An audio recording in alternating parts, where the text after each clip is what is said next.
Hey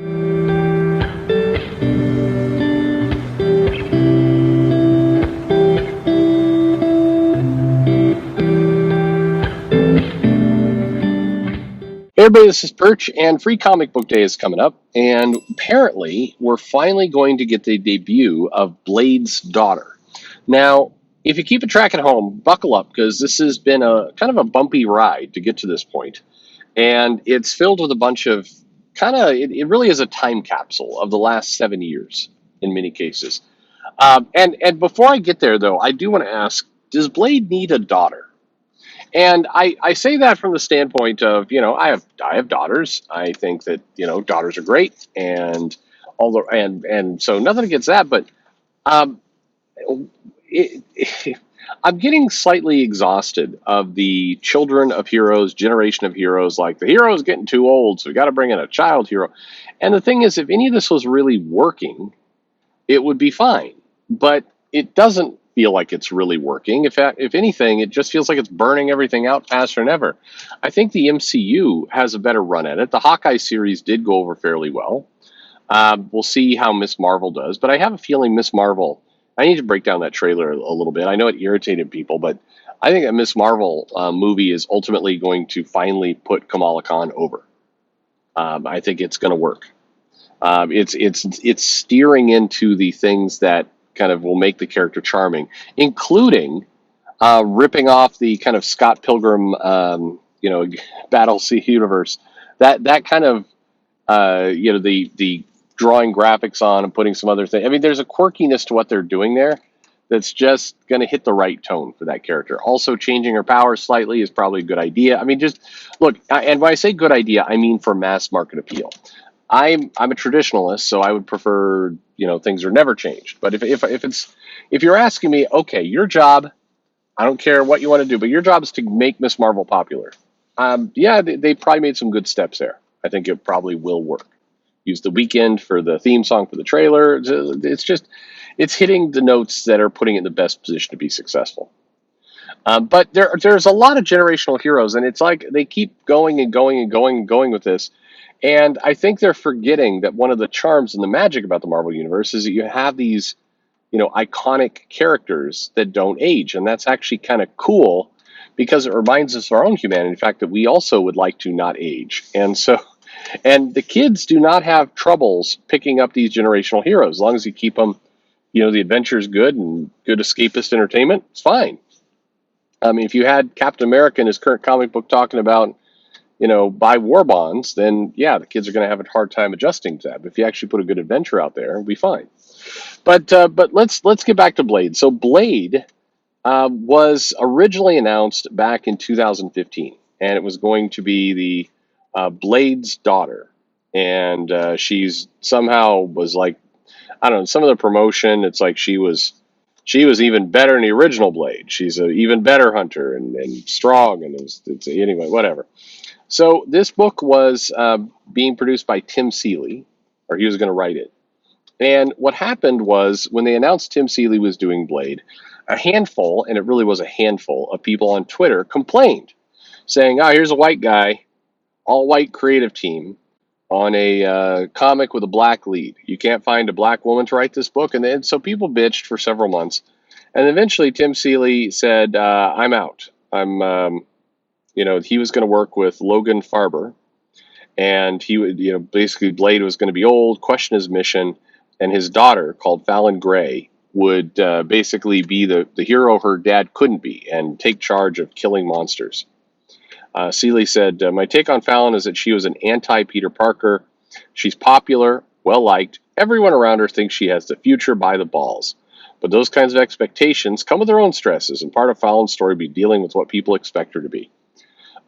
Sadly, there's been tons of characters come out like they're super popular, they're wonderful, everyone loves them, they're perfect in every way, and man, isn't it stressful to be perfect? Which, by the way, is maybe another clue why some of these efforts from Marvel aren't working and why they haven't been, adopted by teens, by young adults. It turns out that by and large, most people do not want to read about perfect heroes or everything is wonderful, and it's like the reason why Peter Parker and some of these things worked is because Peter Parker was picked on, he was more relatable to the people reading the comics as somebody who could rise up and meet that challenge. These new characters are coming out, man, they're smart and they're socially conscious and they're super good looking and they're friends with everyone and they're emotionally supportive, and it's like, everything is wonderful. Everybody loves these characters. That's a lot less interesting to read. Full stop. Anyway, so this is all going to go on. They're going to be antagonistic. Can Blade become a father? Can Fallon become a student and a daughter, even though she's wonderful? And blah, blah, blah, blah. So anyway, this comic come out, and Seeley sees the criticism. And so he gave an interview saying, I'm going to quit. I'm not going to do this. And his quote was, "The long stories when Marvel hired me, I had just written 10 years of a horror comic starring a female lead. So I seemed like a good fit.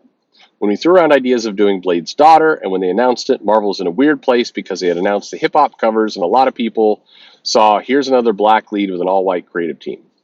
And it's valid and definitely the case." He says the criticism was justified and that Marvel worked with him to find a path forward, but after a while, I felt like it was me screwing this up. I couldn't help but feel like a black woman might write this stuff better than me, and I saved them from me. In the wake of Black Panther launching as well, maybe Blade is the book they find new talent on, said Tim Seeley. Okay. This goes back to do people of the same race, gender, color have to write the characters, which is asinine. And you could continue to chase that, and yes, you're going to get the same 18 people on Twitter be like, I am very disappointed in you. I cannot believe that you would hire somebody who's a different race of this character to write adventures where they battle vampires and mythological demons and beasts and go into space. That needs to be done by somebody who understands that world, which is a black woman for Blade's daughter. What? Anyway. Well, it's 2022 now, and Blade's daughter is finally going to return. So by the way, the daughter now has a new name. Her new name is Brielle, and she goes by the codename Bloodline. She'll make her first appearance in the free comic book day Avengers X-Men Eternals #1 with a story from new writer, is it Tim Seeley, Donny Cates, Chris Claremont, Scott Snyder, Sean Murphy. Sean Murphy, you're going to Marvel? No. It is from writer Danny Lore and artist Karen Darboux. This is a brand new character, apparently, but maybe not, because Fallon Gray was apparently did not sound like what a black vampire slayer would sound like.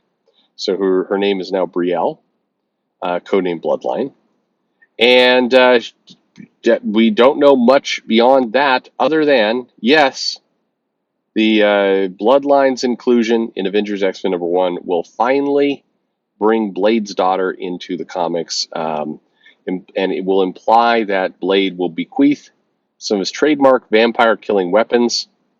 You mean pieces of wood that are sharpened on one end? Okay. Did Home Depot also bequeath her some of her weapons? I don't know. Oh, well. And that she'll be in the care of Blade's longtime on-again, off-again paramour, Saffron Calder, who is presumably Brielle's mother. And there we have it. So, okay, we're getting Blade's daughter back. Does anyone care? Anyway, Joe Quesada is apparently excited about it. He tweeted, his excitement. CB Cebulski has been tweeting his excitement. Blade's daughter. I feel like Blade. I like Blade. I've liked Blade for a long time. I think Blade's an interesting character. I am. I don't know. I don't. I think Marvel's trying very hard to get Blade to be popular. Hey, let's stuff him in the Avengers. It never really became clear why he was in the Avengers. He was there, and I mean, Vampire Hunter. There's some interesting things you can do with him, but it feels like Marvel wants to have him in comics, but really has no idea what to do with him in comics. But now Danny Lore, who was recently on that short Champions arc before the title got canceled, Danny Lore will be making Danny's debut on the comic. I believe Danny is they them, so they will debut Blade with their creative team of those people. And we will finally get the daughter of Blade. So cool. Are we excited about a daughter of Blade? Is this going to move the needle with much of anything? And are we hitting a saturation point with legacy kid characters? It feels like we are. I don't know. Let me know. Are you excited about Bloodline after all this drama? I mean, 2015. It's been 7 years since this was announced, and then people are angry. Are people going to be angry that Danny Lore is writing this book now? Probably not. Does any of this matter? What are our sales predictions for this? Well, it's in Free Comic Book Day, so it will be sandwiched in there. But I don't know. I keep coming back to the same thought, which is Marvel and DC keep just pouring, and it feels like it literally in my head. It's like they've got a giant barrel of characters, and they just keep pouring these new characters into the books, and you see them for half a second, and then it goes away. If you look at comic books in the span of like 1 year, 2 years, you're like, wow, look at all these new characters here. If you look at comic books in the span of 10 years, the amount of characters that have showed up, had 6 issues, and then vanished into oblivion, it's massive. They're just cranking out new character IP that just vanishes entirely. I don't know what the point of that is, but anyway, there you go. Let me know if you're excited for Blade's daughter, who is now Brielle and not Fallon. Makes all the difference. Thanks for listening.